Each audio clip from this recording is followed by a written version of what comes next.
झारखंड का एक बुजुर्ग जो टीबी का मरीज था, इलाज के लिए पैसों की जरूरत थी।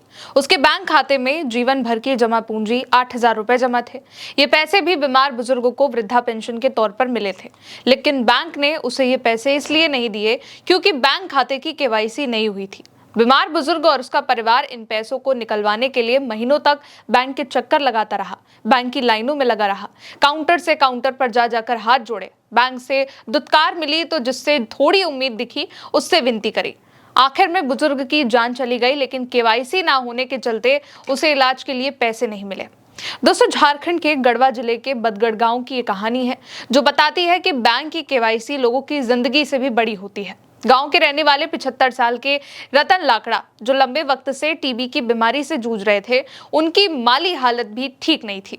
रतन के वृद्धा पेंशन के 8,000 रुपए उनके बैंक अकाउंट में पड़े हुए थे। परिवार इसी पैसे को निकलवा कर इलाज करवाना चाहता था, लेकिन इस पैसे को निकालने के लिए खूब चक्कर लगाने पड़े। रतन लाकड़ा की बहू का आरोप है कि उनके परिवार को केवाईसी के लिए खूब दौड़ाया गया, कभी इस काउंटर तो कभी उस काउंटर। और जो बैंक सखी हैं वो भी कभी संदेश वाहक हैं, जितने भी लोग हैं वो भी परिवार को हर तरफ दौड़ा रहे थे, लेकिन किसी ने ठीक से ये नहीं बताया कि केवाईसी होती कैसी है। परिवार इतना पढ़ा लिखा भी नहीं था कि उसको इतनी जानकारी हो। 8 महीने गुजर गए और आखिरकार मार्च महीने में लाकड़ा की बहू फूलमणि खुद बैंक जाने लगी। फूलमणि के पति दोनों आंखों से देख नहीं सकते हैं। 5 बच्चों के पालन पोषण की भी जिम्मेदारी है। मेहनत मजदूरी करके किसी तरीके से घर का खर्च चलता है और इसलिए वो इस पैसे को निकाल कर रतन लाकड़ा का इलाज करवाना चाहती थी।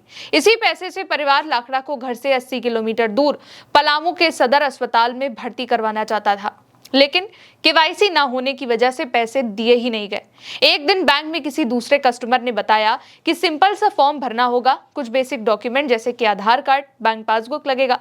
और फूलमणि का कहना है कि अगर बैंक के बाद पहले ही बता देता तो कई महीनों का चक्कर और इलाज में इतनी देरी नहीं हुई होती और वो बुजुर्ग यानी कि फूलमणि के ससुर भी जिंदा होते।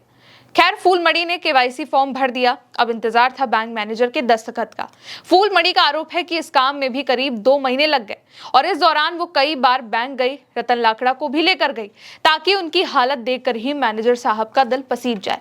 लेकिन वहां बैंक कर्मचारी ने दुत्कार कर ये कह दिया कि साहब अभी मीटिंग में बिजी हैं, बाद में आना।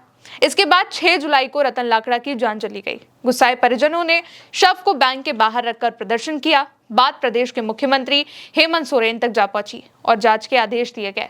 जांच के बाद एक्शन करते हुए बैंक कर्मचारी नंदलाल राम को सस्पेंड कर दिया गया और मैनेजर कृष्णा राम का दूसरी जगह पर ट्रांसफर कर दिया गया है। इस मामले में बैंक का अपना दावा है कि परिवार वालों को बीते 9 जून को सूचना दी गई थी कि वो पैसे निकाल सकते हैं, लेकिन घर में शादी का हवाला देते हुए कोई पैसे निकालने नहीं आया। प्रशासनिक जांच कर रहे रांका के एसडीएम मोहम्मद परवेज ने भी माना है कि शुरुआती दौर में बैंक की तरफ से बड़ी लापरवाही की गई।